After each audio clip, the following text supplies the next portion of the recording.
A ver, muy bien, a ver, señores estudiantes, público en general, muy buenas tardes. Continuando con el programa de capacitación por nuestro aniversario institucional Jorge Basadre. En esta oportunidad tenemos el tema de planeamiento empresarial. Quien va a estar a cargo de la ponencia, el magíster Benjamín Nanuche Rebollar, quien tiene una amplia experiencia en el área del sector público y privado. En ese sentido, doctor, bienvenido a la plataforma virtual de esta capacitación. Eh, el público y los estudiantes los está ahí esperando atentamente. Adelante, doctor. Buenas tardes con todos. Bien, estamos aquí. A ver, perdón. El audio, ¿se escucha el audio, señor estudiante? Muy bien. ¿Se escucha, por favor? Sí se escucha normal. Sí se escucha. Buenas tardes. Ok, buenas tardes. Bien, como les decía, vamos a dar inicio a esta disertación sobre el tema del planeamiento empresarial, que tiene que ver con el planeamiento tributario, ¿no? Directamente a eso nos vamos a abocar, ¿no? Normalmente siempre escuchamos a todas las empresas o los contadores dentro de las empresas que siempre están buscando pagar menos impuestos, pero digamos que esa no es la idea, ¿no? La idea es, oye, yo quiero pagar el impuesto que me corresponde, que debo pagar, ¿no? No debo pagar más. ¿Por qué? Porque sencillamente yo de la utilidad que obtengo de un resultado contable, deduzco el impuesto que tengo que pagar y tengo un resultado que es el que voy a distribuir a mis socios. Entonces, el tener que hacer ese descuento o esa reducción de una utilidad bruta a una utilidad neta es la que lleva a que el contador, ¿no? O el gerente de finanzas esté siempre salvaguardando los recursos de la empresa, ¿no? Entonces, para esto, lo principal es, oye, yo quiero pagar lo que me toca. Yo no quiero pagar ni más ni menos. Porque, ¿qué pasa si yo pago menos? Cuando yo pago menos, sucede de que sencillamente van a venir en algún momento a fiscalizarme mis cuentas y me van a encontrar que he pagado de menos impuestos y voy a tener que pagar. Entonces, lo que yo ya utilicé como utilidad y que lo invertí, ¿no? Me compré mi casa, me compré mi carro, ¿no? El Estado va a venir, me lo va a solicitar y yo voy a tener que sacar mi carro, sacar mi casa y devolvérsela al Estado. ¿Por qué? Porque hice un mal cálculo de un impuesto, ¿no? Entonces, ese es el tema de cuando yo digo, oye, yo quiero pagar lo justo, pero no quiero pagar ni más ni menos. Este es un tema cuando pagas de menos, ¿no? Y estamos hablando en términos formales, ¿no? Porque todavía no nos hemos ido a la parte informal, ¿no? Entonces, en temas formales, esto es lo que sucede, ¿no? Oye, me hice un mal cálculo y ahora me vienen a cobrar y ahora tengo que sacar de donde no tengo, porque esa utilidad ya yo la invertí, ¿no? Y tengo que devolver ese dinero al fisco. Caso contrario, es cuando sucede que es de más, ¿no? Yo tengo una utilidad y calculo mi impuesto de más.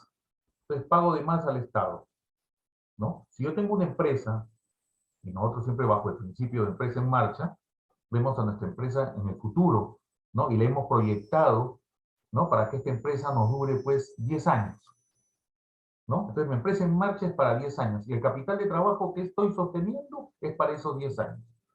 Pero ¿qué sucede cuando yo estoy pagando más impuestos que el que debería pagar? Ese capital de trabajo que yo he estimado para cada uno de mis periodos se va a ir reduciendo poco a poco. Entonces, esa empresa en marcha que yo quería que se mantuviera durante 10 años, ya no se va a mantener en 10. ¿Por qué? Porque el dinero solamente me llegará al octavo, al séptimo, de acuerdo a cómo he estado pagando de más los impuestos, ¿no? Y fíjense, entonces ya mi proyección que hice no se va a dar, ¿no? Entonces, por eso es importante, ¿no? Llegar a este punto del planeamiento tributario, ¿no? ¿Por qué? Porque yo necesito identificar cuál es verdaderamente el impuesto que yo debo pagar. Y no quiero pagar ni más ni menos, como le vuelvo a decir, ¿no? Bien, entonces, para nosotros entrar a este planeamiento, que justamente es una herramienta gerencial, ¿no? Y que nosotros lo vamos a utilizar para poder planear, como lo dice su nombre, ¿no? Y proyectar cuánto es lo Acá que yo... tienes el reto. Ven, tú seguramente has apretado acá, desactivar, Por pero está favor, bien, ok, ahora el sí te audio. escucho. ¿no? Se está escuchando un audio. Bien, entonces, como les decía, esta es una proyección que yo hago hacia adelante, ¿no? Está un poquito mal el audio. Va a explicar, buenas noches. A ver, ¿ahora me escuchan? Sí se la escucha Sí, normal. escucha, profesor. Compañeritas, apaguen su audio, por favor. Por favor, el audio. Si alguien quiere participar, levanten la manito y se le va a habilitar el micro, ¿ya? Vamos a deshabilitar los micros. Por el Ya, chat, profesor, chicos, está por el bien. chat, por el chat. O por el chat también lo pueden hacer. Ok. Bien, entonces, continuando, ¿no? Les explicaba esto de planeamiento, que es una herramienta gerencial y que es una proyección sobre la cual yo voy a determinar el impuesto que tengo que pagar. Y lógicamente, que siempre vamos a querer pagar lo que nosotros creemos, ¿no? O sea, lo que nosotros consideramos que es lo correcto, ¿no? Ahora, de repente para la SUNAT no va a ser eso, este, no le va a parecer bien, ¿no? Porque van a creer que nosotros estamos aprovechándonos, ¿no? Para poder pagar lo que queremos pagar y no pagar lo que se debe pagar, ¿no? Y ahí vienen las peleas entre lo que es la fiscalización y lo que es el planeamiento tributario, ¿no? Y es tanto así que en otros países, y acá también se ha pensado en algún momento, en que las empresas, ¿no? Se piensa de que estos planeamientos deberían ser evaluados por la superintendencia tributaria de cada país, ¿no? Con el fin de evitar de que hayan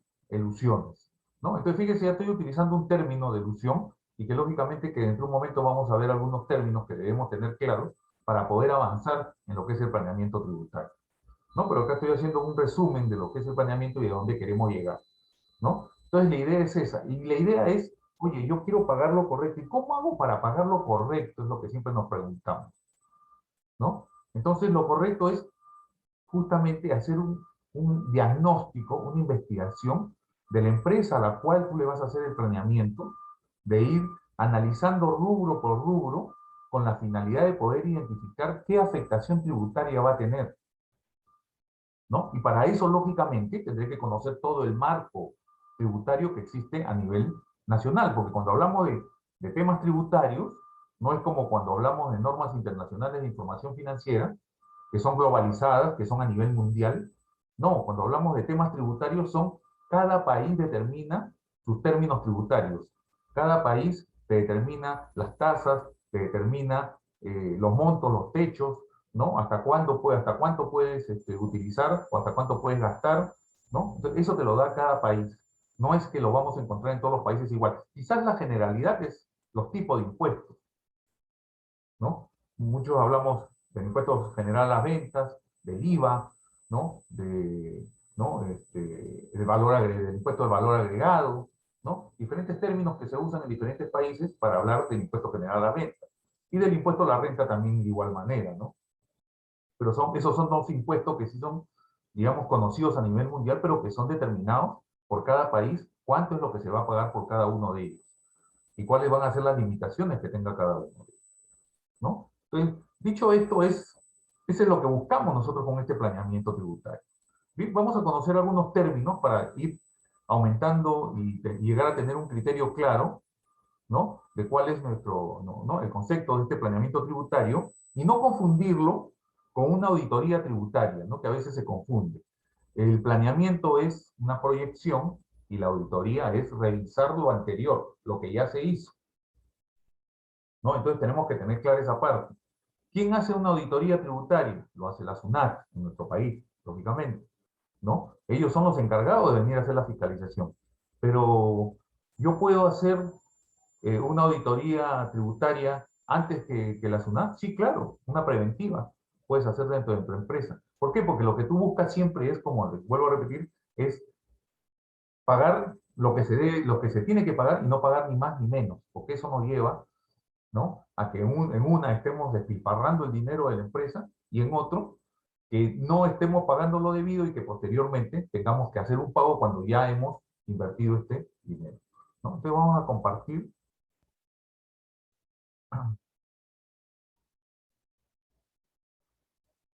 Tenemos acá algunos conceptos, ¿no? De planeamiento tributario.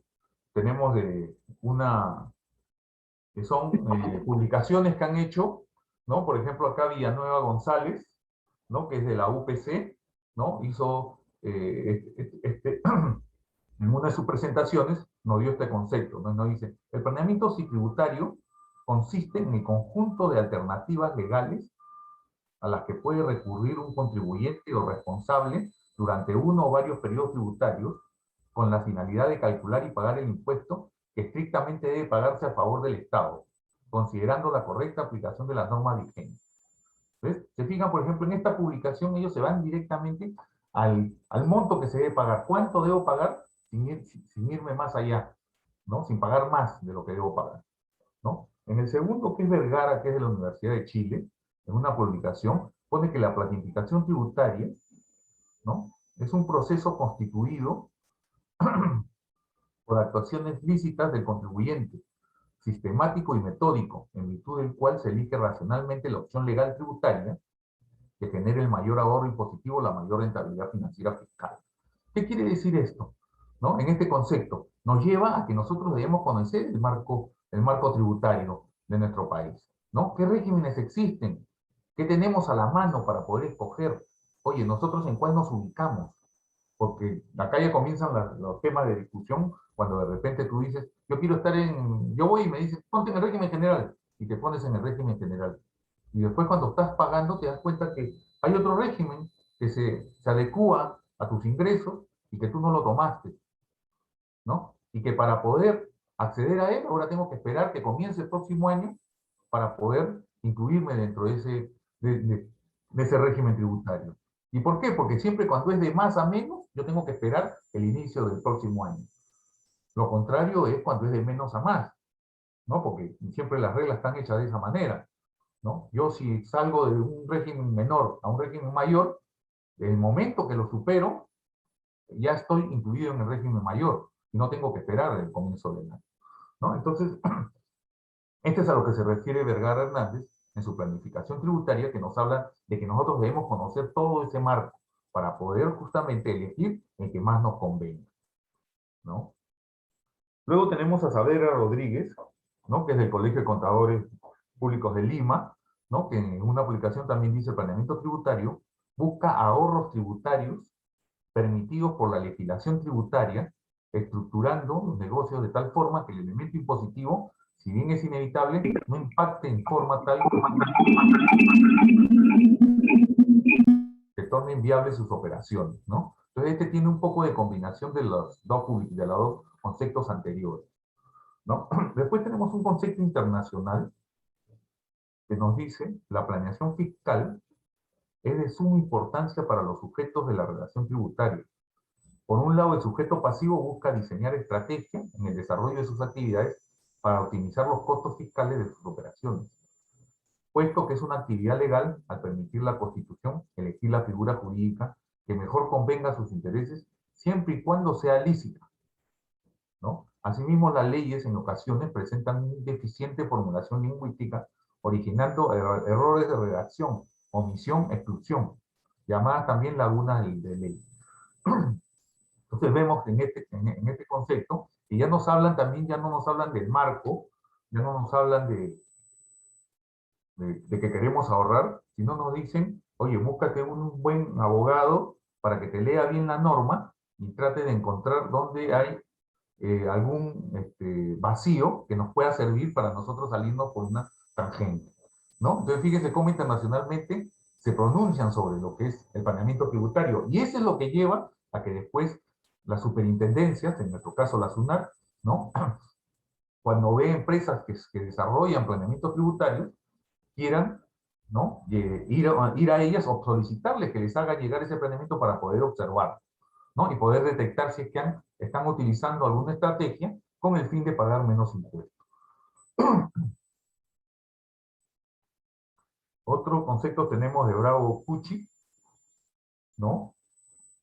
Él define el planeamiento tributario como aquel conjunto coordinado de comportamientos orientados a optimizar la carga fiscal, ya sea para reducirla o para eliminarla, o para gozar de algún beneficio tributario.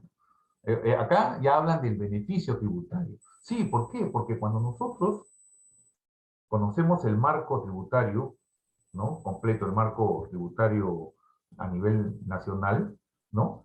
No basta con que elijamos un régimen, sino también ver qué otro tipo de beneficio se da de repente para el sector donde yo estoy trabajando. O de repente no es el sector, es la geografía, ¿no? De repente la Amazonía, ¿no? La costa o la sierra, ¿no? De repente hay un beneficio que me convenga, ¿no? Y de repente yo tengo que hacer divisiones, ¿no? Empresariales con el fin de poder obtenerlas, ¿no? Porque será de acuerdo a los requisitos que me soliciten, ¿no? Pero sí tengo que tener en cuenta que también en este tema de planeamiento, yo debo revisar si la empresa que yo quiero planear, ¿no? Geográficamente está bien localizada. Y si le conviene estar localizada para la actividad que va a realizar, o es que de repente yo tengo que cambiar, ¿no? De localidad para poder beneficiarme con un beneficio hacia la actividad que yo estoy realizando,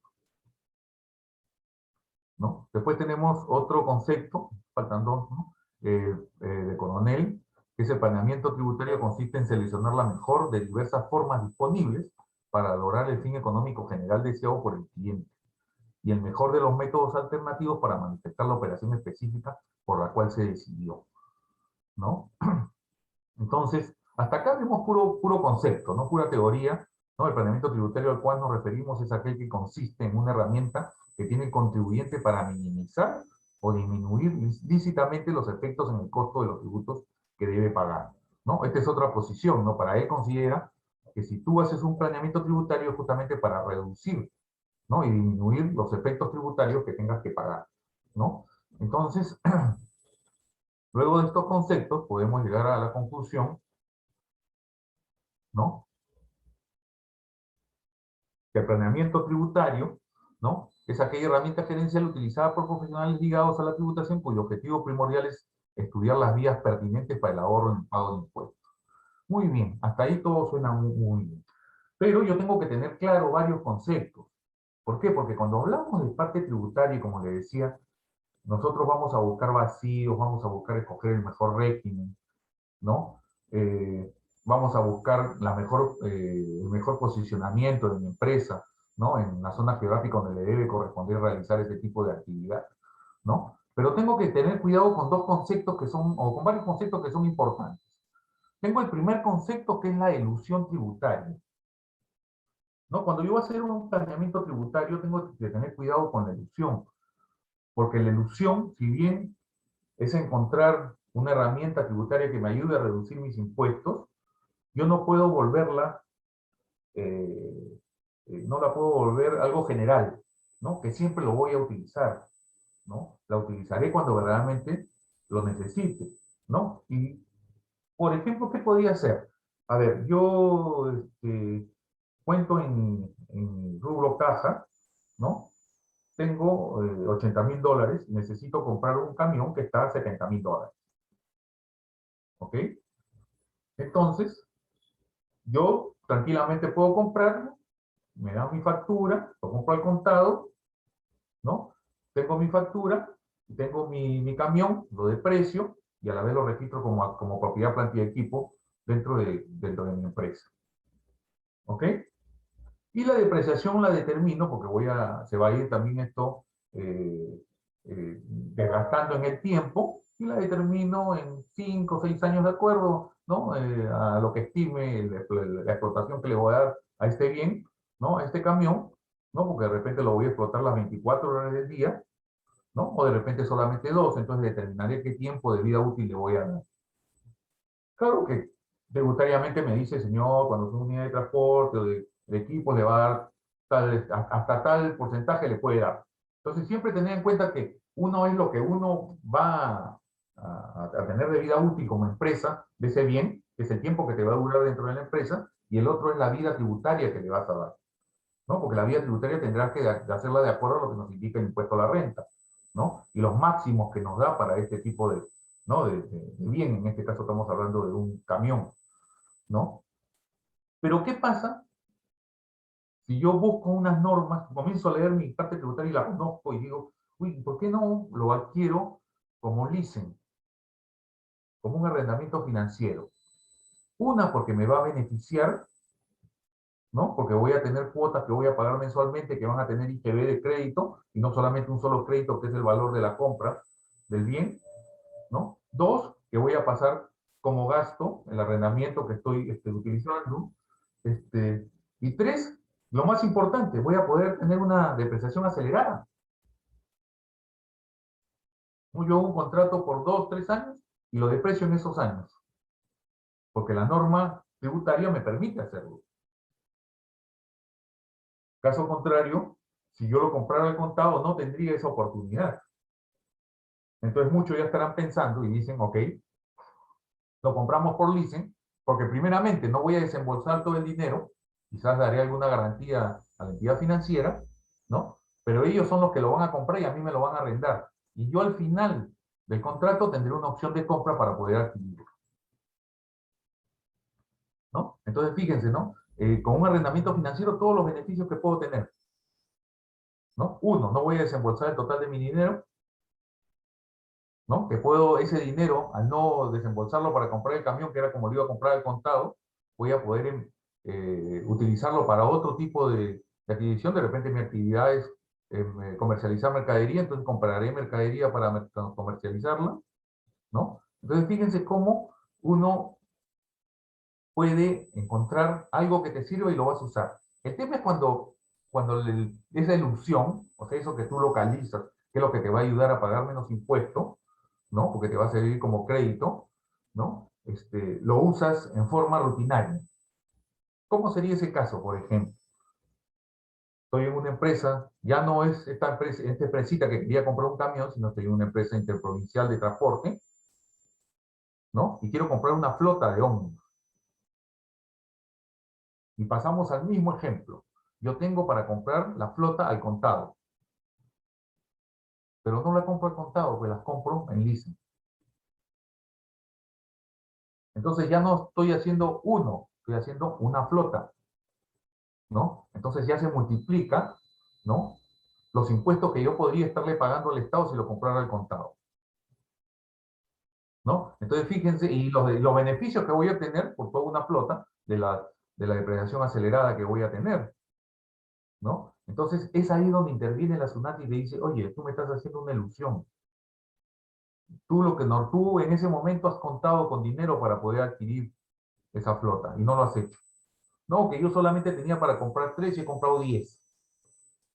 ¿No? Allá, entonces está bien, pues tenías para comprar 3. Entonces sobre los 7 que deberías haber obtenido el leasing y no sobre los 10. ¿No? Entonces estas son las discusiones que hay, ¿no? Con la SUNAT.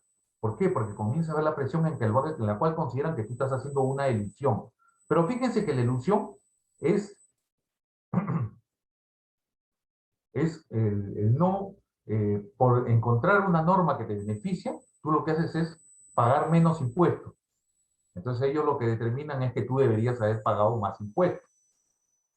Entonces donde van a entrar a tallar es en quererte cobrar esa diferencia para que tú subsanes, porque esos serían los impuestos que tú deberías haber pagado, ¿no? Si hubieras hecho una operación normal de acuerdo a la situación y condiciones en que te encontrabas en ese momento, ¿no? Entonces esa es la ilusión tributaria, ¿no? Siempre terminas en discusiones con la SUNAT, en la cual ellos van a querer emitir una orden de pago por impuestos que tú deberías haber pagado, ¿no? Caso contrario, es el otro concepto que tenemos que tener nosotros siempre claro cuando hacemos ¿no? Cuando vamos a hacer un planeamiento tributario, es la evasión tributaria, ¿no? Acá cuando hablamos ya de evasión, ya estamos saliéndonos a la informalidad, ¿no? No estamos haciendo eso que comenté hace un momento, ¿no? Que busqué alguna manera, alguna artimaña, ¿no? Digamos, para pagar menos impuestos o para poder utilizar más créditos a mi favor, ¿no? Y lo cual me haga que yo pague menos impuestos a la renta durante los finales de cada año, ¿no? En este caso, cuando hablamos de evasión tributaria, que es otro concepto que tenemos que tener claro antes de hacer un planeamiento, ¿no? Es que cuando se entra a la parte de evasión tributaria, ya estamos entrando a temas más altos, ¿no? De más alto nivel. ¿Por qué? Porque estos temas, si son detectados, puedes terminar ¿no? Con temas legales, ¿no? ¿No? Temas legales que te pueden llevar, ¿no? A situaciones que a nadie le conviene, ¿no? Entonces tenemos que tener ese cuidado, ¿no? Y acá, por ejemplo, nos dice, la evasión tributaria ¿no? Eludir con arte y astucia una dificultad prevista. Sacar ilegalmente de un país dinero o cualquier tipo de bienes. Fugarse, ¿no? Desentenderse de cualquier preocupación e inquietud, ¿no? La evasión es en sí un mecanismo de tipo ilegal cuyo propósito primordial es transgredir la norma, ¿no? Para poder dejar de tributar. ¿Esto qué nos lleva a temas penales? ¿No? De lo legal se va al penal, ¿no? ¿Por qué? Porque tú estás evadiendo, ¿no? Por ejemplo, ¿no?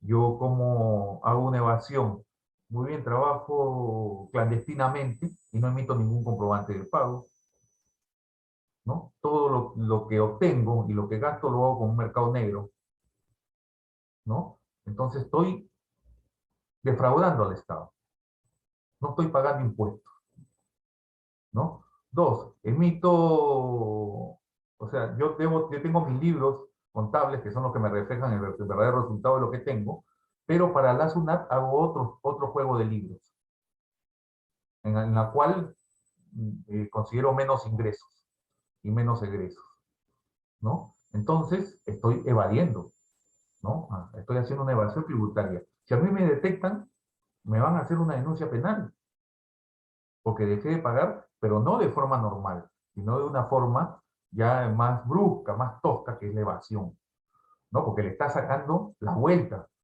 a la norma, ¿no? Entonces, eso es lo que tenemos que tener claro cuando hablamos de evasión, ¿no? Yo tengo una empresa que se dedica a la comercialización de productos hidrobiológicos, ¿no? Y sabemos que a veces los productos hidrobiológicos te los venden naves de gran calado, como también te los venden pescadores artesanales. Entonces, cuando le compro a los pescadores artesanales, yo lo compro en forma negra, o sea, se los compro, no les entrego, ellos no me entregan ni un comprobante, yo les compro el producto y yo a la vez lo vendo también en un mercado negro, ¿no? ¿Por qué? Porque yo tengo ya una cantidad de restaurantes que me compran mi mercadería sin comprobante, ¿no? Y es más, hasta cuando ha habido veda les he vendido productos, ¿no? Entonces, ¿qué es eso? Es una evasión. A mí me detectan y listo, para adentro, ¿no? Otra, hago producciones clandestinas, ¿no? En Gamarra, en otros lugares, de repente, ustedes que son de provincia, hay un sitio donde también hay mucha informalidad, ¿no? Entonces, esa informalidad, ¿qué está haciendo? Está haciendo una evasión tributaria, ¿no? Y no solamente hace de la venta, sino también hace de la explotación que le hace a las personas que están laborando ahí, ¿no? Entonces, eso es lo que nosotros llamamos la evasión tributaria, ¿no? Donde se comete el dolo, donde se comete, ¿no? Donde se burla uno del tema tributario, ¿no? Entonces, estos son conceptos que nosotros tenemos que tener claro, ¿no? Que tenemos que tener claro. Otro concepto que tenemos que tener claro, ya hemos visto la elusión, hemos visto la evasión, y otro concepto es la economía de opción. Y fíjate que este sí es importante conocerlo, ¿no? ¿No? Porque dice, la economía de opción se aprecia la existencia de una lista de varias opciones de ahorro fiscal que la propia normativa tributaria ofrece a los sujetos pasivos, bien sea de manera expresa o también tácitamente. Sí, pues, si yo conozco los marcos, ¿no? Los regímenes, perdón, dentro de mi marco tributario, yo voy a elegir el que más me convenga. Oye, yo soy una pequeña empresa, ¿no? ¿Existirá algún régimen para mi empresa? Sí, existe el régimen MIPES. Ah, qué bien. Entonces, ¿qué va a suceder ahí? Voy a tener una mejor tasa para el impuesto a la renta, voy a tener los pagos a cuenta también que haga el impuesto a la renta serán de menor tasa, ¿no? ¿Te afectará salir de sí? ¿Y puedo emitir todos los comprobantes? Sí, claro. Pero hay una opción menor todavía que de repente se puede dar, ¿no? Para una persona más pequeña, ¿no? Que hace negocio de compra y venta de juguetes, ¿no? ¿Dónde? En el RUS. ¿Por qué? Porque yo no tengo mayores ingresos, mis ingresos no superan, ¿no? Los 8.000 soles mensuales, ¿no? O los 96.000 anuales. Entonces me puedo considerar en ese régimen del RUS, ¿no? Entonces, cuando hablamos de economía de opción, es conocer justamente, una, los regímenes que existen, dos, los tributos a los cuales estamos afectos, Y 3, ¿no? Tener el conocimiento de qué exoneraciones existen. ¿Por qué? Porque puede ser que la actividad que yo estoy realizando tenga una exoneración y yo no la conozco. Y yo estoy cumpliendo, pagando mis impuestos sin utilizar esa ventaja que me están dando en mi país para que yo pueda utilizar, ¿no? Entonces, por eso es importante, cuando nos hablan de economía de opción, eso es importante, que nos ofrece todo lo que tiene nuestro país tributariamente y del cual nosotros debemos elegir el que más nos convenga, ¿no? Entonces, fíjense, este término es muy importante y tenemos que tenerlo claro, la economía de opción. Anteriormente hablamos de la evasión, la ilusión, ¿no? Y sabemos, la evasión ni loco, ¿no? La ilusión se puede utilizar, pero tampoco volverlo rutinario, ¿no? ¿No? Utilizarlo cuando es necesario. Oye, yo necesito comprar un activo, no cuento con los recursos suficientes para adquirirlo y por eso termino solicitando un arrendamiento financiero. ¿Cómo lo demuestro? Lo demuestro con mi herramienta de flujo de caja, ¿no? La cual la he proyectado y con la cual demuestro que en estos momentos no cuento para la adquisición de esa propiedad, plantilla y equipo, ¿no? Pero tengo una orden de servicio que me ha llegado y que me están solicitando mayor producción a la que tengo y para eso necesito contar con una maquinaria, con otra maquinaria más,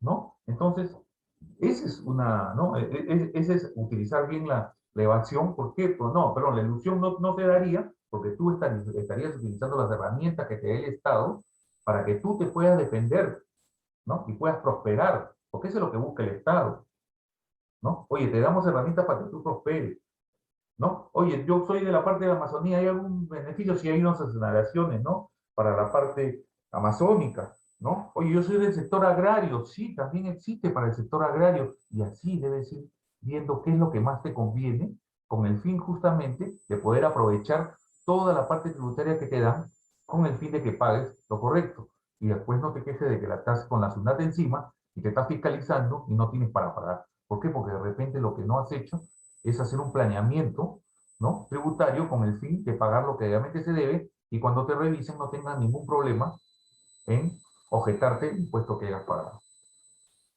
¿no?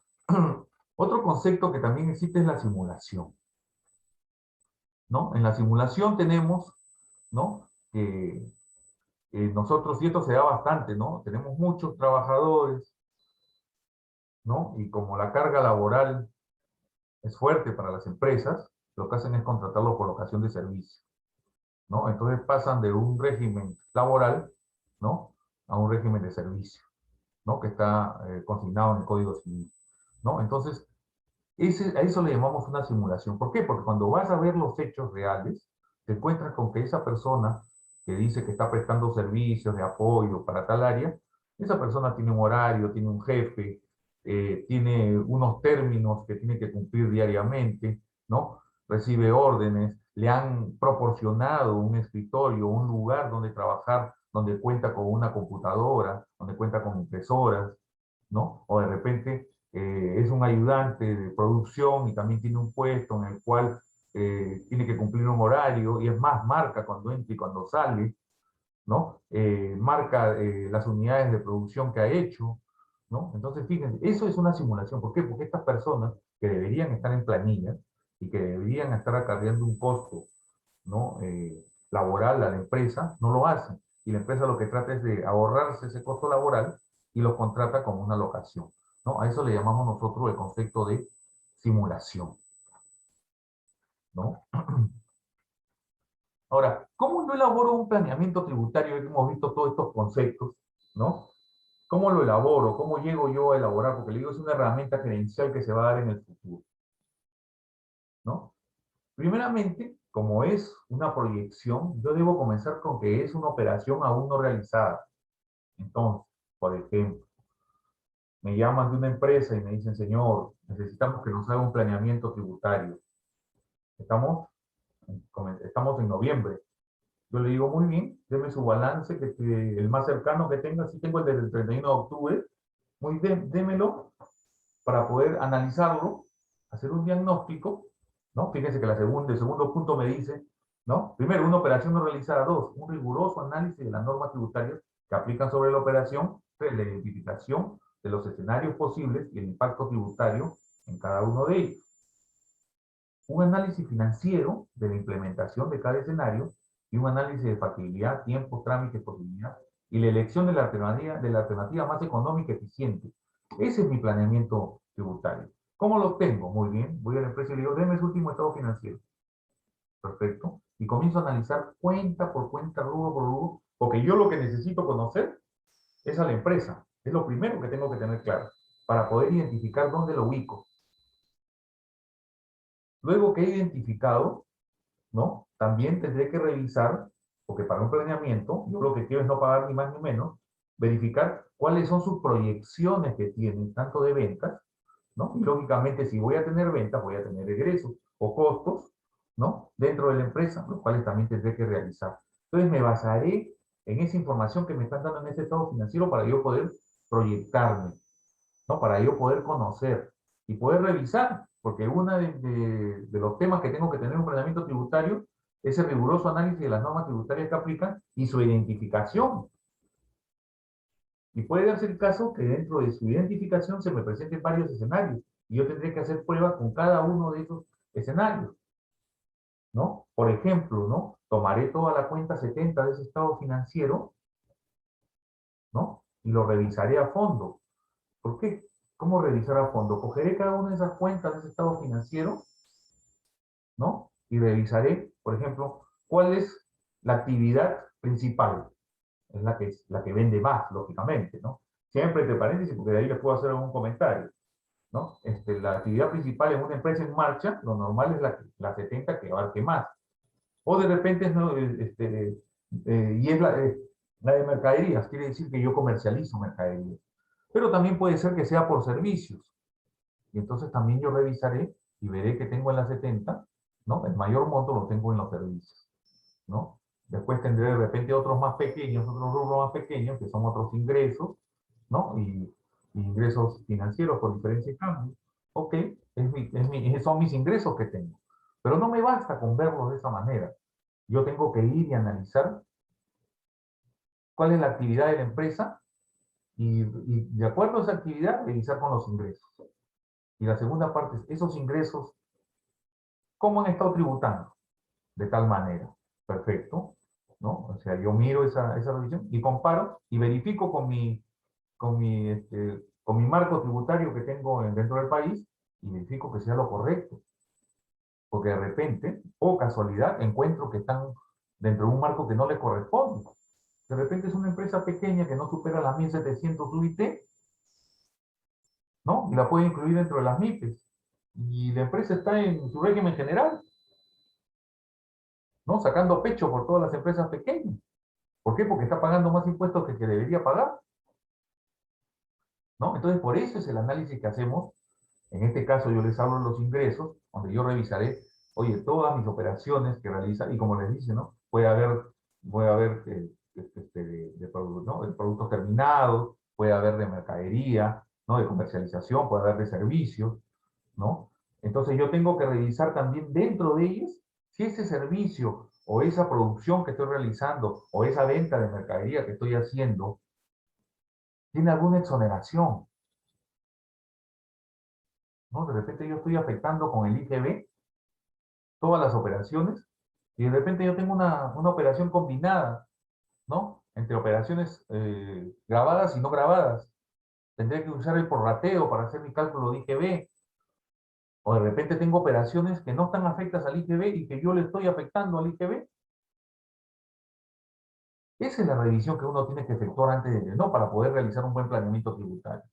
Luego que ya tengo identificado bien, ¿no? El escenario en el cual me voy a colocar, porque seguramente yo también diré, oye, no me convendrá estar en el régimen general porque yo pienso crecer más, no pienso quedarme en las 1.700 UIT. Muy bien, probaremos con el nuevo régimen y lo analizaremos y lo revisaremos. ¿Por qué? Porque si vamos a proyectarlo, ¿no? Yo tendré que tener en cuenta que de repente yo como PYME voy a estar los 7 primeros años y los 8 últimos años voy a estar como régimen general. Y si yo voy a hacer una proyección, debo tener en cuenta ese cambio, ¿no? Que se va a realizar de un año a otro, ¿no? Entonces, sí es importante hacer una revisión. En este caso, mire, estamos más que revisando la parte de ingresos. ¿Cuál es la segunda parte? Yo para generar esos ingresos, ¿no? He tenido que incurrir en unos costos. Entonces también tengo que entrar a analizar esos costos. Esos costos, si los adquiero a nivel nacional o los adquiero a nivel internacional, ¿no? O los importo de repente, ¿no? Analizar qué beneficio podría tener yo si estoy importando, ¿no? Para que, para que yo pueda beneficiarme, ¿no? En la parte tributaria, ¿no? De repente, yo aparte que tengo estos desembolsos, me olvidé en la parte de los ingresos nombrar, de repente esas ventas yo las realizo como exportación. Y como exportación tengo varios beneficios. Puedo hacer la recuperación de los IGB, ¿no? De los costos que he incurrido para poder obtener esa exportación. Y dos, si estoy importando algún producto y lo estoy a la vez exportando, ¿no? De repente también puedo acogerme al dryback, ¿no? Tengo varios beneficios que me estarían beneficiando y de repente no lo estoy aplicando. Yo recuerdo que en un momento me tocó ver una empresa en la cual era una empresa exportadora y no se habían dado cuenta que el IGB se podía recuperar, ¿no? Y ellos lo ponían como crédito. Tú leías su balance, cuando revisé su balance tenían crédito por IGB un dineral, porque nunca habían hecho una solicitud de devolución de IGB por exportadores, ¿no? Entonces por eso le digo que es importante hacer esa revisión cuando uno va a hacer un planeamiento. No basta con que te diga que ya está bien hecho, que ya lo hicieron, que ya cumplieron. No, hay que volver a revisar. Por eso dice, de una operación aún no realizada. ¿Por qué? Porque yo lo que voy a comenzar a realizar lo quiero hacer bien, ¿no? Y puede ser que haya estado mal. Por eso uno, como contador, también sabemos que cuando llegamos a una empresa, lo primero es, oye, cuéntame qué cosas es lo que hacen y cómo lo hacen, justamente para meternos en ese tema. Es lo mismo, tú cuando vas a hacer un planeamiento tributario, debes tener ese conocimiento para saber desde el primer sol que se usa, en qué se usa, si es un costo o es un gasto, ¿no? Y los ingresos que obtienes, también desde el sol que ingrese, ¿no? Ese ingreso está afecto o no está afecto a impuestos, ¿no? Entonces, eso tenemos que tener claro para poder hacer un buen planeamiento tributario. Lógicamente que necesitamos conocer, ¿no? Los regímenes que existen, ¿no? Entonces, por acá tenemos, a ver, permítanme un segundo.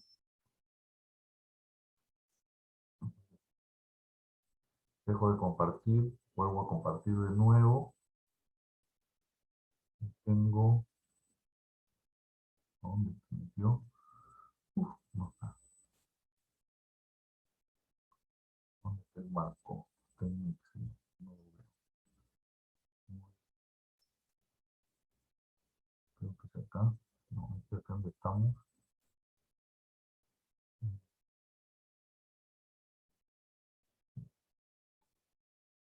¿Me dicen si lo ven, por favor?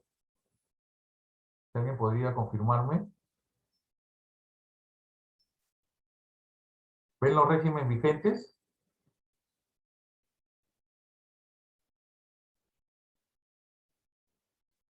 ¿Me escuchan?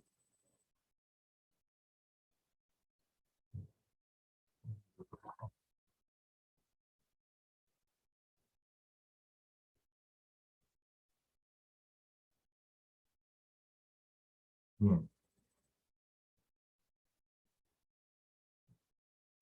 Nuevamente.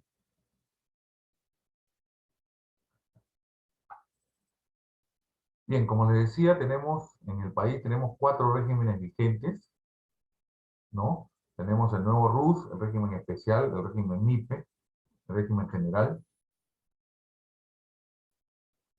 ¿no? Y tenemos las personas naturales, ¿no? A cuales se pueden acoger a los 4 regímenes. Tenemos el persona jurídica, ¿no? Que no puede entrar al RUS, pero sí puede entrar al régimen especial, al régimen MIPE, ¿no? Y al régimen general, ¿no? También tenemos los límites de ingresos, ¿no? Si yo ingreso al RUS, sé que tendría un límite mensual de 8.000 soles y anual de 96.000. Yo no puedo superar esos montos, ¿no? De lo contrario, estaría saliendo de este régimen, ¿no? Y en el régimen especial tengo unos ingresos que están hasta 525.000 anuales. Tampoco puedo superar ese monto. En lo que es el régimen MIPE, ¿no? Hasta 1.700 UIT. Y en el régimen general no tengo ninguna limitación para los ingresos. En lo que es las compras también tenemos una limitación para lo que es el RUT, de igual manera que los ingresos. En el especial también, ¿no? Y en el régimen PYME, MIPE no tenemos, y en el régimen general tampoco. Segundo.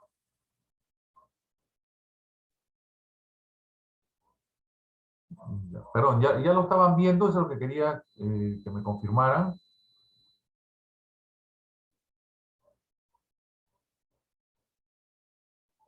Ahorita no, pero hace un momento, mira, lo voy a colocar de nuevo, por favor.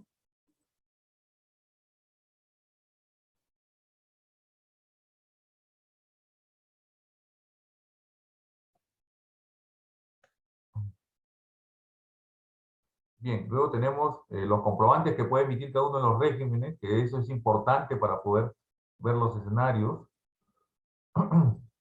Luego tenemos los pagos mensuales, ¿no? ¿Cómo es que se hacen los pagos mensuales? ¿No? Un segundo. Puedo ver.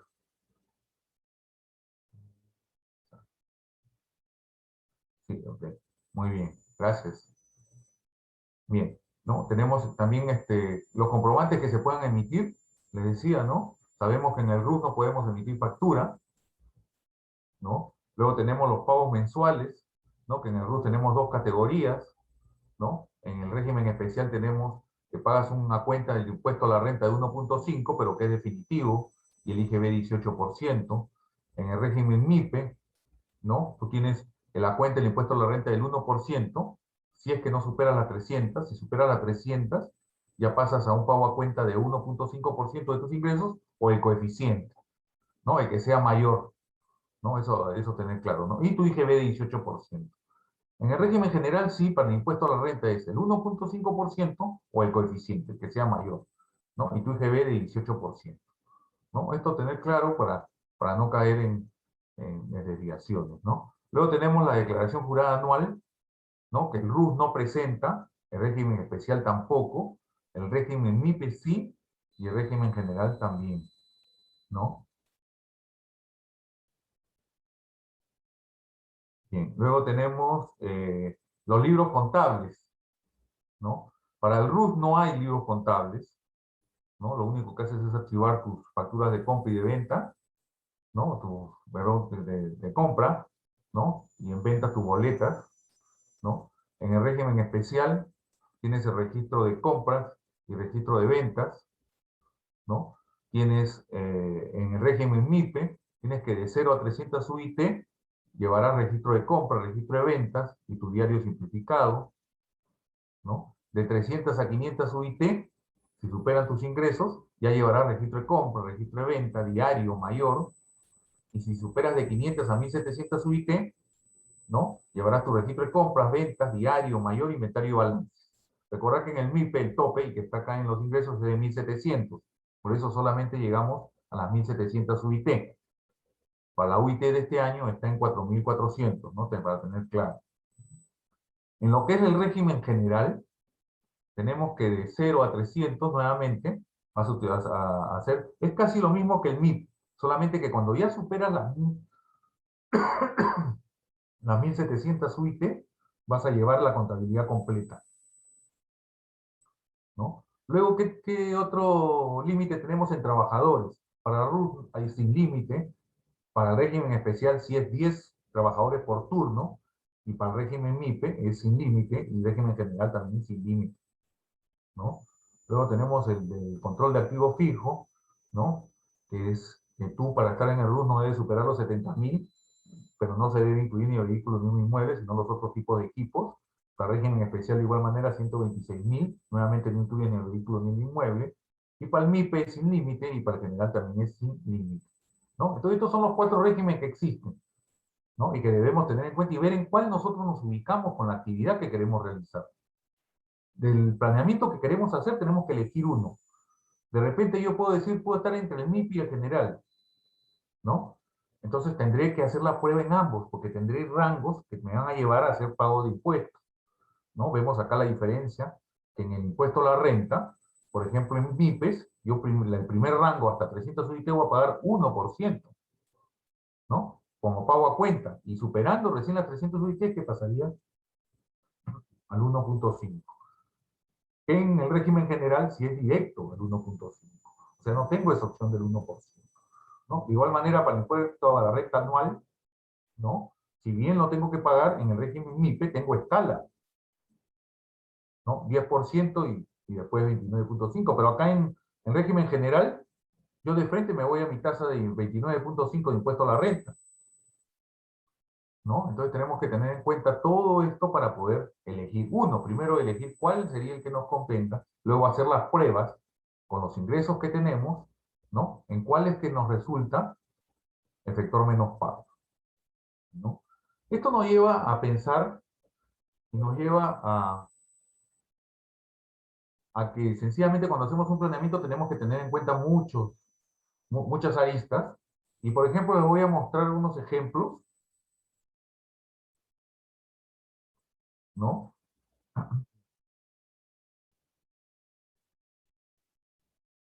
Unos ejemplos que nos van a llevar un poquito más y hasta allá de lo que vamos a querer hacer cuando hagamos un planeamiento tributario. ¿Qué sucede mayormente? ¿No? Por ejemplo, la empresa A le presta dinero a la empresa B por un monto de 50.000. Pero como la empresa A es relacionada con la empresa B, son de la misma persona natural, no le cobra intereses porque le da pena cobrarle. Fíjense, ¿no? El criterio que toman, ¿no? Entonces tú te das cuenta y dices, situación de la empresa A, ingresos 10.000, gastos 20.000, tengo una pérdida de 10.000, impuesto a la renta, la tasa de 29.5, no tengo afectación porque tengo pérdida, ¿correcto? En la B, tengo ingresos 20.000, tengo gastos 10.000, tengo ganancias 10.000 y pago un impuesto a la renta 29.5 de 2.950. Muy bien. Esto es lo que pasa, ¿por qué? Porque yo no le quiero cobrar intereses, me he hecho un préstamo pero no le cobro intereses, ¿no? Pero ¿qué pasa si sí le cobro? Miren, la empresa A le presta dinero a la empresa B por un monto de 50.000 por un mes con un interés de 1.5% mensual. Ambas empresas son relacionadas porque tienen el mismo dueño, por lo que se debe aplicar precio de transferencia. A fin de determinar si la tasa que le cobra está de acuerdo al valor de mercado para este tipo de actividades, se ha efectuado el estudio respectivo y ha sido determinado que el valor de mercado para los préstamos de dinero a 30 días o un mes fluctúa de 1% y 2% mensual, ¿no? Entonces, para tener claro de que no nos estén cobrando en exceso, ¿no? Entonces hago el cálculo de los intereses, porque ahora sí esta empresa le presta y le cobra. Entonces, cálculo de intereses a cobrar, prestamos 50.000 por 1.5%, me da 750 de interés. Fíjense qué pasa en la empresa A, que es la que presta el dinero. Ella va a tener un ingreso de 750, quiere decir que sus ingresos, que en el anterior ejemplo estaba en 10.000, ahora está en 10.750. ¿Por qué? Porque estoy cobrando estos intereses, ¿no? Ahora tengo gastos 20.000 y tengo una pérdida de 9.750, ¿no? Me bajó la pérdida en relación a cuando no cobro esos intereses. ¿Y qué pasa con la situación de la empresa B? La empresa B tiene ingresos de 20.000, eso se mantiene, pero sus gastos de 10.000 han aumentado en esos 750 que me están cobrando. Y ahora tengo una ganancia ya no de 10.000, sino de 9.250. Y el impuesto a la renta que voy a pagar es de 2.728.50. ¿No? Decisión correcta, ya que en conjunto tributan menos, y es 2.728.50. ¿No? Entonces fíjense que el no querer aceptar, y uno, ¿no? O, aparte, yo debería, siempre que estoy con préstamos, debería estar pagando interés, ¿no? Entonces fíjense cómo hay una diferencia en el pago de impuestos que me beneficiaría si es que yo registro esos intereses. Y no afectaba a la otra empresa porque sencillamente tenía pérdidas, ¿no? Y si yo le sigo aumentando sus ingresos, lo único que va a hacer es rebajar la pérdida, ¿no? De repente, en otro escenario, Podría ser que la pérdida sí me interese, que también es otra posibilidad. Nos recordemos que hay, digamos, las dos formas de utilizar la pérdida, la A y la B, ¿no? Y aplicarla para los pagos de impuesto a la renta anuales, ¿no? Entonces también de repente por ahí estaría el tema. Pero en este caso lo que quiero presentarles es que miren que si yo hago ese registro yo voy a pagar menos impuesto en conjunto, ¿no? ¿Y por qué? Porque tomé una decisión basada en el marco tributario que tengo frente a mí, ¿no? Y que he podido elegir. Tenemos otro ejemplo, ¿no? Tenemos el arrendamiento de local, ¿no? Un segundo. ¿No? Tenemos un arrendamiento de local por socio accionista de la empresa, ¿no? El accionista es dueño del local que usa su empresa C, pero considera que para no acarrear más gasto a la empresa, no le cobra arrendamiento y de esta manera contribuye a la utilidad de la empresa. Yo pregunto, ¿es correcto eso? ¿Vale la pena hacer eso o de repente me estoy afectando tributariamente? ¿No? Uno, yo debería tener todo registrado y saber cuáles verdaderamente son mis costos para saber verdaderamente cuál es mi utilidad que voy a obtener. Porque si no estoy engañándome con la utilidad que tengo. Porque estoy utilizando un local que no pago arrendamiento y no lo considero dentro de mis costos, ¿no? Entonces me dice, ¿no? La situación de la empresa, porque no cobra arrendamiento, es ingresos 45.000, gastos 30.000 y tiene una ganancia de 15.000, por lo cual paga su impuesto a la renta de 29.5, 4.425. Yo digo que es una mala decisión porque no aprovecha la economía de opción, que ese es el término que quiero que tengan en cuenta, ¿no? En relación a los arrendamientos y precios de transferencia. Asimismo, sus resultados y sus gastos no reflejan la realidad de la empresa, ya que no considera dentro de ellos el pago de un arrendamiento que tendría que realizar si ese local no fuese de su dueño, y es correcto, ¿no? Si no existiera ese dueño, yo tendría que alquilar un local y sería un parte de mis costos, ¿no? Y yo tendría un resultado menor. Pero no, como me lo está dando el dueño, lo dejo, ¿no? Lo dejo con el fin, ¿no? De beneficiar a la empresa supuestamente, ¿no? Y por otro lado, al tener mayor utilidad al momento de distribuirse la misma, la empresa tendrá que retener al accionista socio el 5%, aparte de pagar el impuesto a la renta, ¿no? Entonces vamos a ver qué sucede cuando ahora sí yo asumo el costo de ese alquiler. Y digo, accionista es dueño del local que usa su empresa C y le cobra como arrendamiento el monto mensual de 1.000 soles. Situación de la empresa, ¿no? Ingresos, 45.000, ¿no? ¿Por qué? Porque los ingresos no los he movido, lo que estoy pagando ahora un arrendamiento de 1.000, que a mis gastos que tenía en 30.000, le estoy sumando los 12.000 que sería 1.000 por los 12 meses, ¿no? Y tendría un gasto de 12.000. Con lo cual ahora tengo gastos por 42.000. Y ya mi utilidad es de 3.000. Y no como tenía anteriormente de 15.000, fíjense. ¿No? Entonces mi impuesto a la renta va a ser de 885 y no de 4.425. ¿Esa sería una decisión correcta? Sí. ¿Por qué? Porque pago menos impuestos, ya que aprovecho la economía de opción. Y en relación a los arrendamientos y precios de transferencia, asimismo sus resultados y sus gastos en su totalidad reflejan la realidad de la empresa. Y el socio accionista de la empresa, como persona natural, solo tendrá que pagar el 5% tasa para rentas de primera categoría de arrendamiento. Y tendrá un ingreso formal de 12.000, a lo que no se verán afectados por ninguna retención aparte. Entonces, anteriormente, ¿qué estaba pagando? Pagando 29.5 más el 5% al distribuir mi resultado, ¿no? Ahora no, ahora más bien tengo menos resultado, pago menos 29.5, ¿no? No pago este 5%, sino lo paga el dueño, ¿no? Y se deduce sus ingresos, ¿no? De 12.000, pero por el 5% que está pagando, pero va a recibir más dividendos, ¿no? Entonces, ¿qué estoy haciendo? Estoy comenzando a aplicar, ¿no? Mi economía de opción. Y aparte estoy comenzando a registrar todas mis operaciones, porque eso es lo que yo debo buscar.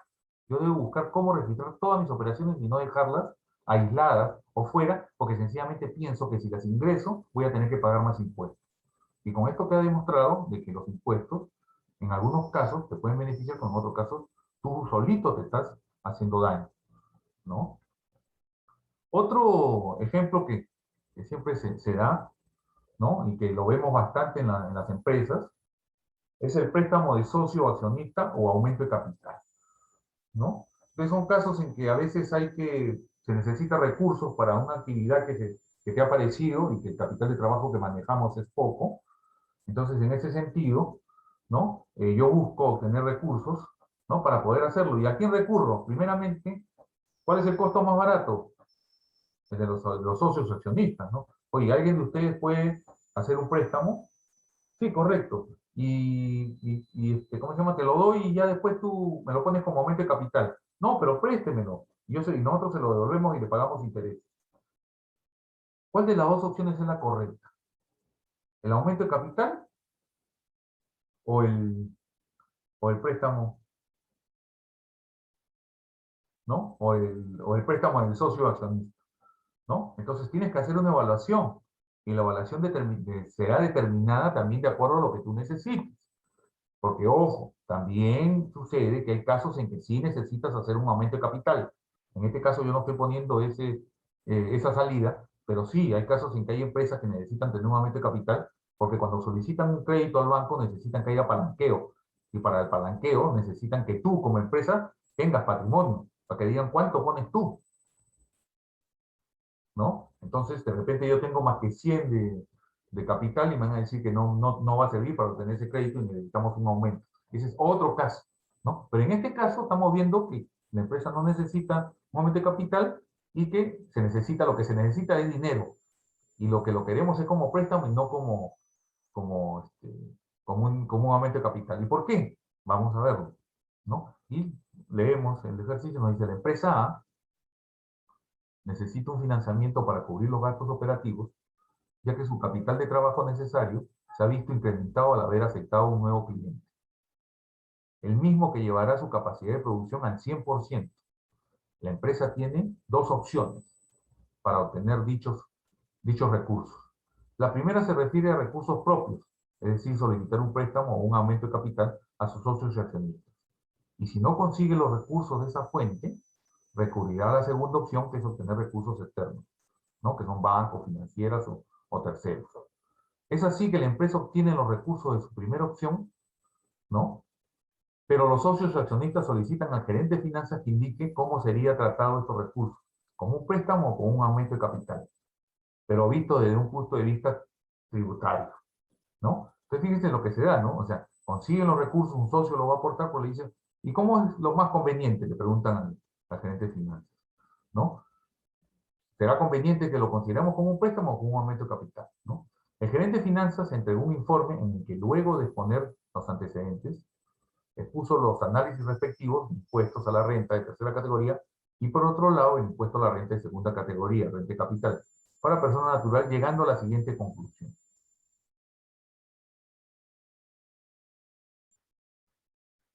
Si se efectúa un aumento de capital por un lado, tendremos una sólida solvencia como empresa. Pero hacer recordar que tributariamente estaremos afectos al 29.5% sobre los resultados. Y a esto le sumaremos el 5% de retención a los montos que se distribuyen como dividendos.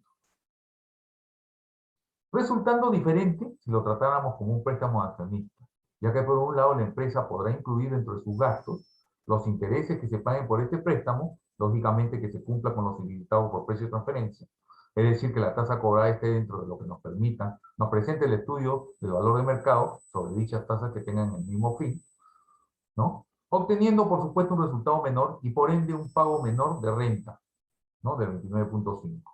Y por otro lado, el accionista socio solo tendrá que pagar el 5% de los intereses obtenidos.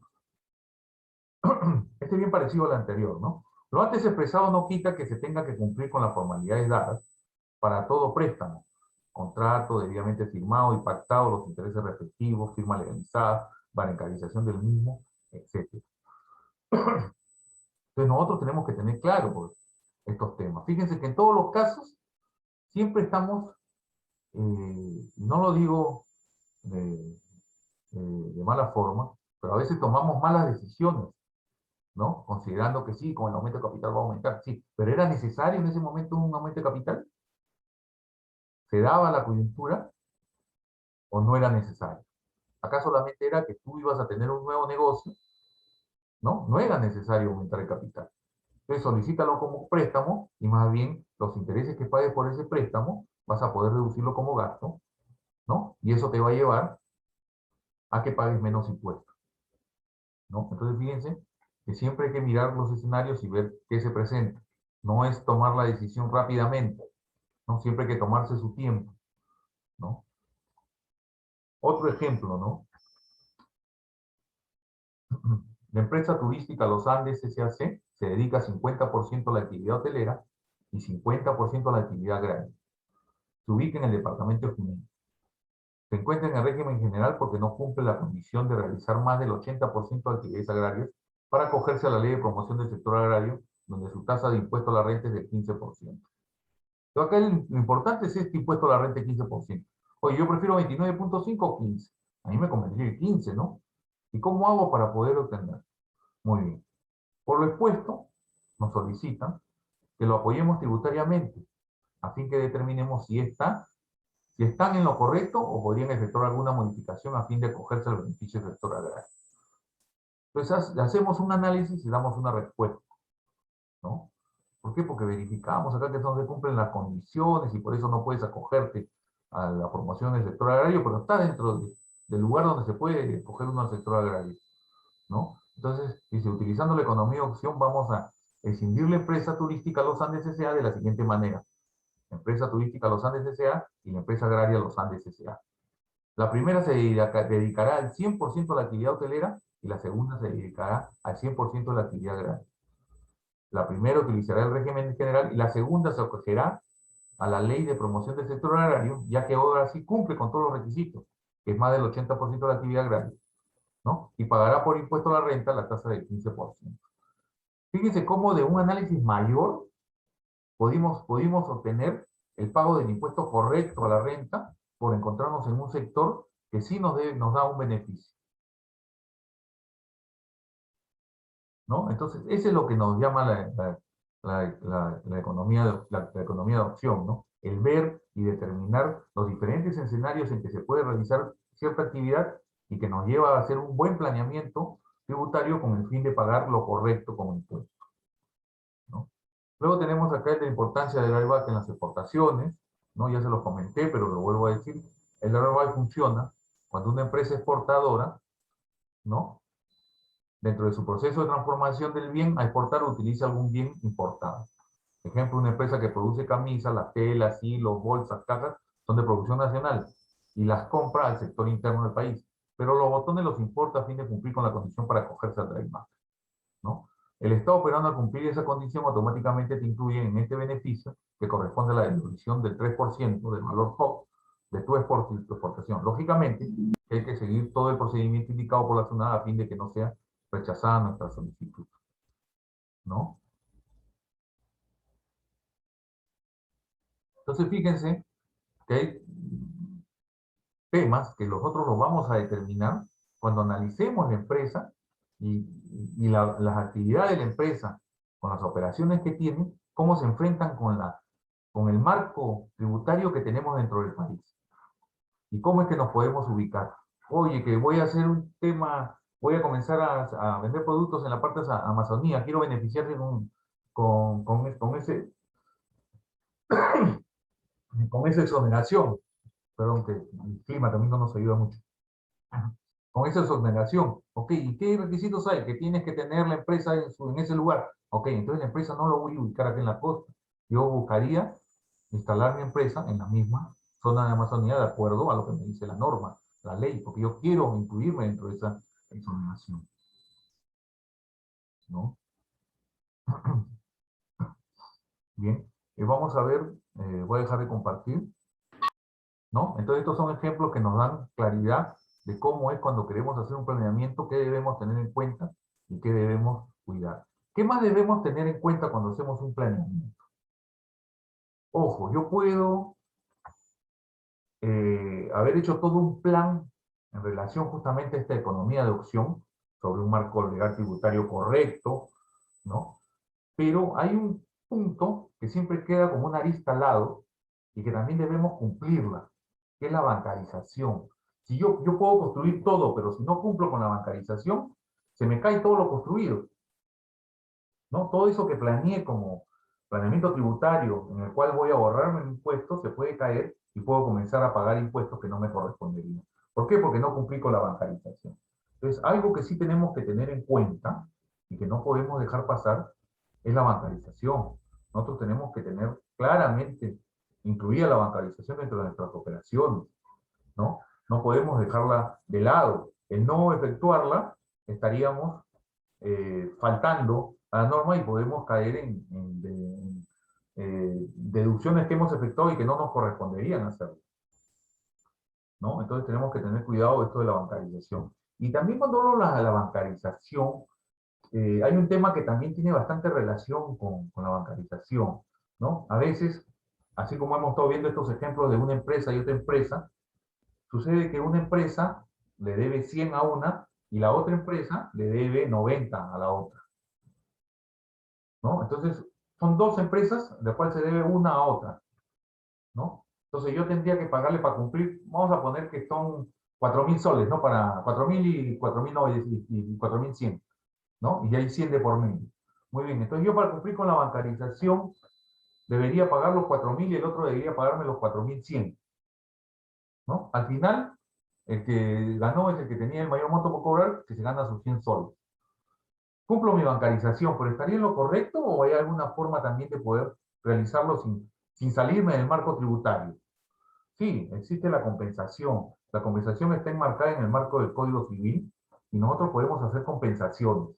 Lo único que nos pide la SUNAT es que nosotros tengamos un acuerdo de compensación entre una empresa y otra, ¿no? Oye, porque claro, esto no se hace pues de forma común todos los días, ¿no? ¿No? Eso lo hacemos en forma, digamos, mensual o de repente cada 3 meses entre una empresa y otra y firmamos un acuerdo en la cual, ¿no? Cancelamos las obligaciones de una con otra y la otra con la tuya, ¿no? Entonces, con el fin de solamente, ¿no? Desembolsar el monto diferencial. Y ese monto diferencial sí debería ser bancarizado. ¿Por qué? Porque la bancarización nos indica que nosotros debemos tomar el total de la operación y no una parte de la operación, ¿no? O sea, yo no puedo hacer una operación en dos partes, solamente para no afectarme con la bancarización, con los 3.500 o los $1.000, ¿no? Entonces, yo en este caso que estoy compensando, por ejemplo, le debo 10.000 y el otro me debe 10.500, entonces solamente va a haber un pago de 500. Como esos 500 es menor a 3.500, yo no necesito hacer bancarización. No, señor. Se tendrá que hacer bancarización. ¿Por qué? Porque la operación total, estamos hablando de 10.000 y 10.500, ¿no? Entonces la operación sí supera el monto que obliga a bancarizar. Entonces esos 500 que están de diferencia deberían ser bancarizados. Pues sí tenemos que tener claro esta parte. Dos, ¿existe un techo para la parte tributaria? Sí. La norma nos indica que toda compensación tiene su techo es el 15% de todas las operaciones que tú hayas efectuado desembolso o has bancarizado. Entonces tú coges las operaciones que has hecho bancarización, las multiplicas por, ¿no? por el 15% y ese va a ser tu techo. Si el monto de compensación supera ese techo, ese diferencial, vas a tener que pagar la doble tasa del ITF. Eso es lo que nos obliga a la parte tributaria, ¿no? Por eso es que cuando nosotros hacemos nuestra declaración jurada anual, al inicio te preguntas si todas tus operaciones han sido, ¿no? Bancarizadas, o si tienes operaciones que no han sido bancarizadas, y es por ese motivo, ¿no? ¿Por qué? Porque van a existir compensaciones, y tú vas a tener que poner el monto de compensación, ¿no? El cual se va a comparar con el 15% de tus operaciones que sí bancarizadas, ¿no? Entonces tenemos que tener en cuenta este detalle de la bancarización, ¿no? Que si no bancarizamos, se nos cae. ¿Qué más tenemos que tener en cuenta, ¿no? Cuando hacemos un planeamiento tributario? Para cuando nosotros hacemos un planeamiento tributario, también tenemos que, así como hablábamos de acá que hay un techo, hay diferentes obligaciones o gastos que tienen un techo que te acepta la parte tributaria, ¿no? Y la diferencia será atribución propia de la empresa, el hacerlo, ¿no? Pero tendrá que pagar, ¿no? O repararlo para pagar su impuesto a la renta, ¿no? Entonces vamos a ver,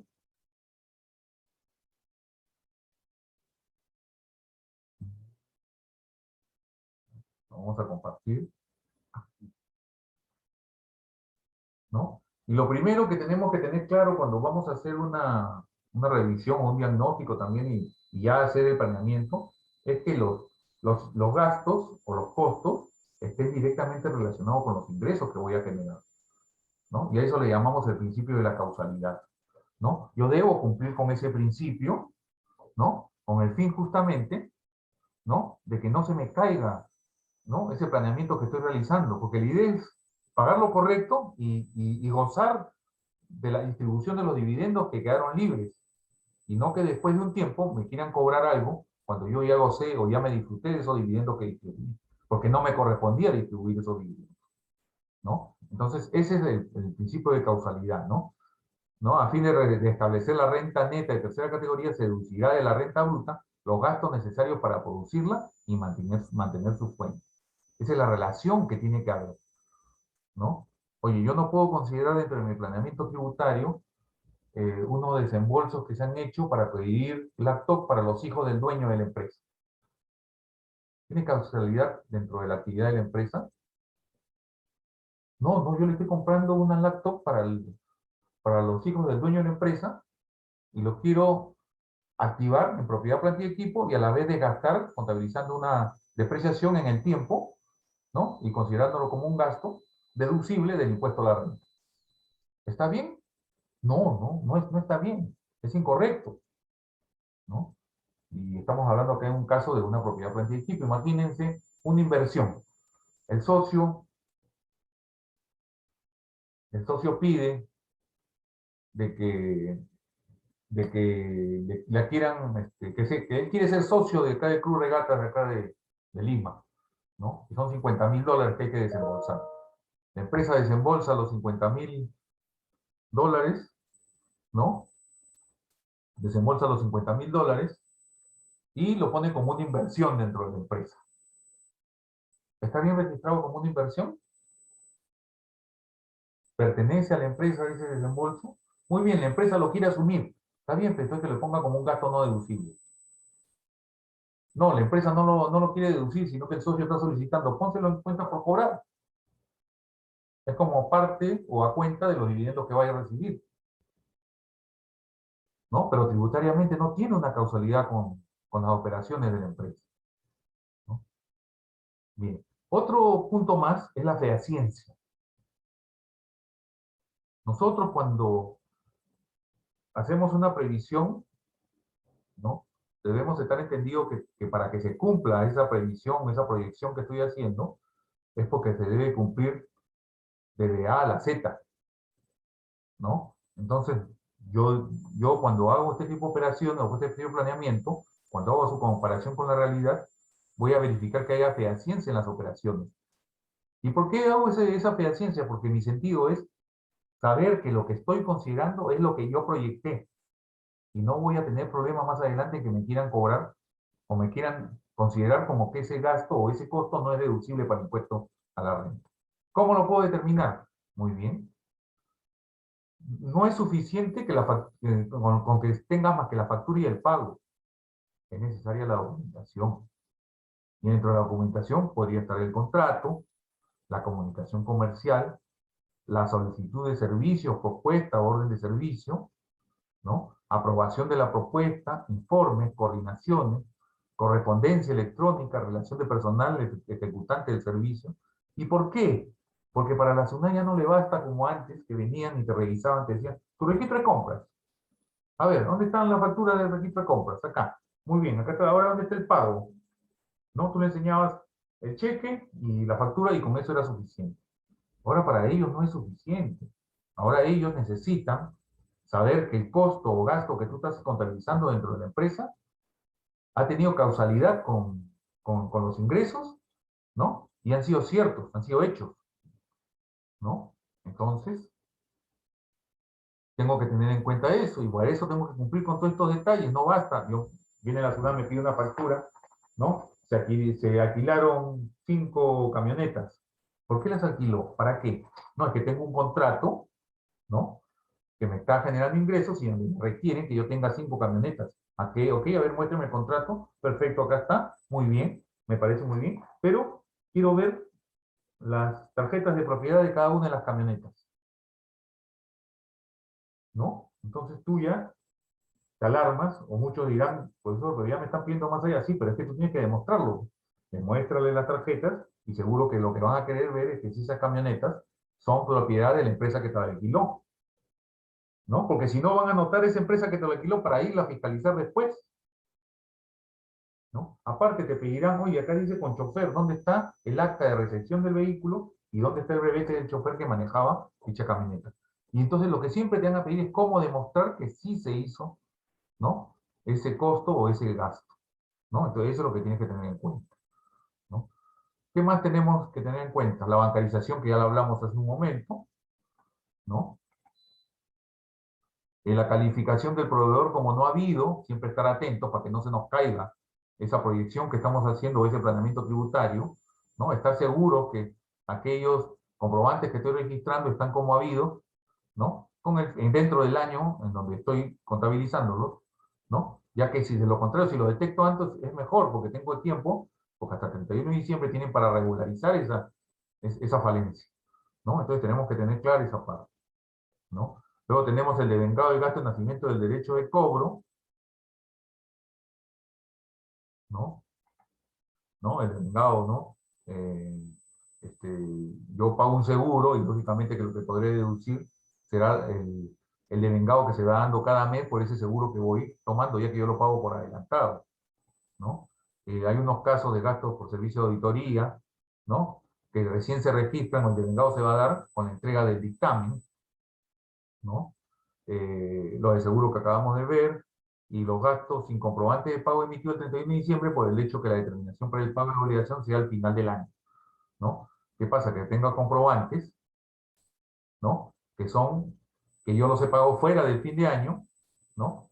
Entonces, por eso que siempre los auditores vienen a revisar enero, febrero y marzo para ver si encuentran gastos que corresponden al año anterior. A esto me refiero aquí, ¿no? Yo tengo que tener ese cuidado de hacer ese registro. Y lógico, como he hecho una prevención, es donde más rápido voy a poder detectar si es que me están faltando gastos, dónde están esos gastos, y puede ser porque no me los han facturado, o porque se acaba de terminar el servicio y recién me lo están facturando con fecha del año siguiente, ¿no? Luego tenemos la exigencia del pago, ¿no? Los gastos que constituyen para su receptor rentas de segunda, cuarta o quinta categoría, podrán deducirse en el ejercicio grabable que corresponda cuando hayan sido pagados dentro del plazo establecido, ¿no? Entonces tenemos que tener claro también esto, ¿no? Las vacaciones, por ejemplo, ¿no? Yo pago vacaciones, ¿no? Sí voy a poder deducirlas. Oye, hago una provisión de vacaciones porque ya el trabajador tiene derecho a su vacación, pero todavía no las goza y por lo tanto todavía no le pago, ¿no? Entonces, en ese caso, esa provisión no va a ser deducible para el impuesto a la renta, ¿no? Entonces, tengo que tener en cuenta todos estos detalles, ¿no? Los gastos sujetos al límite, ¿no? Tenemos los intereses que se pagan entre empresas, ¿no? Los gastos de representación, la depreciación, ¿no?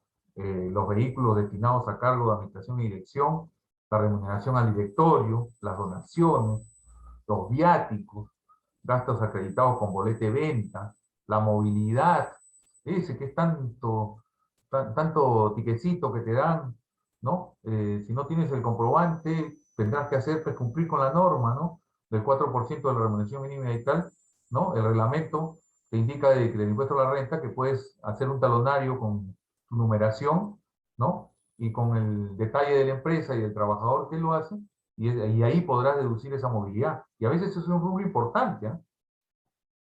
¿No? Entonces tengamos en cuenta ese detalle, ¿no? Y luego tenemos ya las deducciones prohibidas, que hemos hablado, ¿no? Gastos personales, impuesto a la renta pagado de terceros, multa de intereses moratorios, ¿no? Los gastos no sustentados, gastos a favor en lugares de bajo, nula imposición, ¿no? ¿No? Entonces, esto es lo que tengo para mostrarles. Y como lo dije al inicio, ¿no? de esta exposición, ¿no? El planeamiento es un trabajo de conocimiento, ¿no? De la economía de opción, del marco tributario que tengo yo frente y cómo lo adecuo a la empresa que yo tengo con el fin de pagar lo exacto, lo correcto, no pagar ni más ni menos. Esto téngalo bien en claro. La idea no es porque pago más, estoy llevando bien mi empresa. No, porque lo que estás haciendo es reduciéndole la vida a tu empresa. Porque estás gastando, es como que yo tenga 1000 soles y digo voy a gastar 100 soles todos los días, ¿no? Me va a durar 10 días, ¿no? Pero comienzo a gastar 150, entonces solamente llego al séptimo, al octavo, ya no tengo plata, porque me lo gasté antes. Es igualito en las empresas, ¿no? Yo comienzo a pagar más impuestos del debido y no voy a llegar al término de la vida que yo considere que debería tener, ¿no? Y como le digo, el planeamiento tributario se da hacia adelante y el conocimiento de rubro por rubro, los ingresos y los gastos. Eso es lo que tienes que tener claro, ¿no? Y cómo los vas a plasmar en el tiempo, hacia adelante. Bien, eso es lo que les quería hacer llegar el día de hoy, chicos. Espero que les sirva, que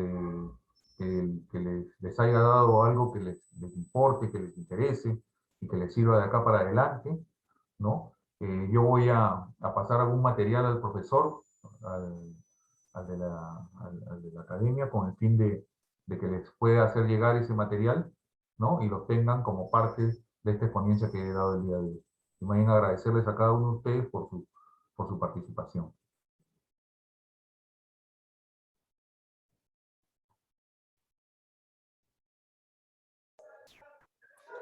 Profesor Marlon se encuentra. Sí, sí, bien, doctor. Bueno, a nombre de la institución Jorge Basadre se agradece por la ponencia, doctor Benjamín, en ese sentido. No sé si habría alguna pregunta, no sé, de los estudiantes, sino para dar finalizado esta actividad de hoy.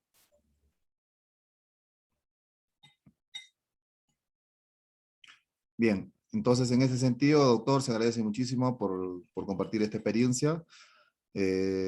Gracias, doctor, a nombre de la institución Jorge Basadre. Ok. Y le estoy enviando mi información, doctor. Ya, bien, nos comparte y Sí, igual lo voy a pasar acá para a que sea para todos, ¿no? Que grupo. es lo más importante. Ok. Perfecto, doctor. Gracias, más bien. Gracias. Gracias a ustedes. Ok, se agradece, doctor.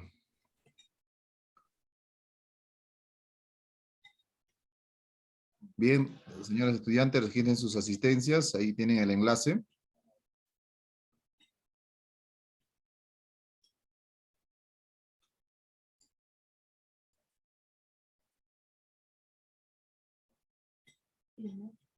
Que les ha privado todos los audios, ¿no?